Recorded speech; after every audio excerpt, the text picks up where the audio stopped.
என்ன மாரி கம்பெனிஸ நம்புறது? ஏன்னா ஏகப்பட்ட இன்சூரன்ஸ் அதிகாரிகளும், அதுக்கேத்த மாரி கம்பெனிஸும் இருக்கும்போது, நெறைய ஏஜென்ட்ஸ் இருக்காங்க. நெறைய பாலிசிஸ் சொல்றாங்க. இல்ல எந்த மாரி பாலிசிய சூஸ் பண்றது? அது ஒரு அரசாங்க கம்பெனியோட இருக்கிறது ரொம்ப நல்லது. நம்ம இந்திய சூழ்நிலையை பொறுத்தவரைக்கும். எல்ஐசி மாரி.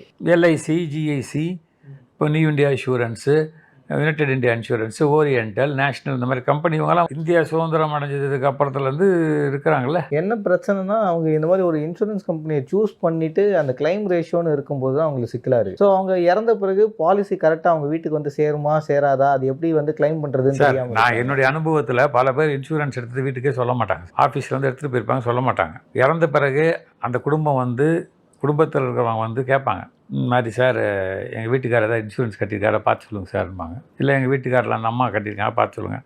அப்புறம் நான் தான் தேடிக்கிட்டு insurance policy, medical insurance card எதாக இருந்தாலும் உங்கள்கிட்ட இருக்கக்கூடாது. உன்னை சார்ந்தவங்க கிட்ட இருக்கலாம், உங்கள் ஃபேமிலியில் இருக்கலாம். உங்கள்கிட்ட ஒரு ஃபோட்டோ காப்பி வேணால் வச்சுக்கலாம், எமர்ஜென்சிக்கு சொல்லி வைக்கணும். அட்லீஸ்ட் உங்கள் லாயர் அட்வொகேட்டிட்ட சொல்லி வைக்கணும். இன்சூரன்ஸ் பாலிசின்னு ரொம்ப பத்திரமா எடுத்து லாக்கரில் வச்சுருப்பார். அந்த கிளைமெல்லாம் வந்து நீங்கள் சொல்கிற மாதிரி கிளைமெல்லாம் கொடுக்காது இருக்க முடியாது, வாய்ப்பே கிடையாது. ஏன்னா கவர்மெண்ட் ஆஃப் இந்தியாவில் டேர்ன் அரவுண்ட் டேஸ் T80ன்னு ஒரு கணக்கு இருக்குது. ஒரு கிளைமுக்கு உண்டான எல்லா பேப்பரையும் கொடுத்த உடனே இத்தனை நாளைக்குள்ள கிளைம் கொடுக்கல அப்படின்னா நாங்கள் எங்கள் மேனேஜ்மெண்ட்டுக்கு பதில் சொல்லுவோம்.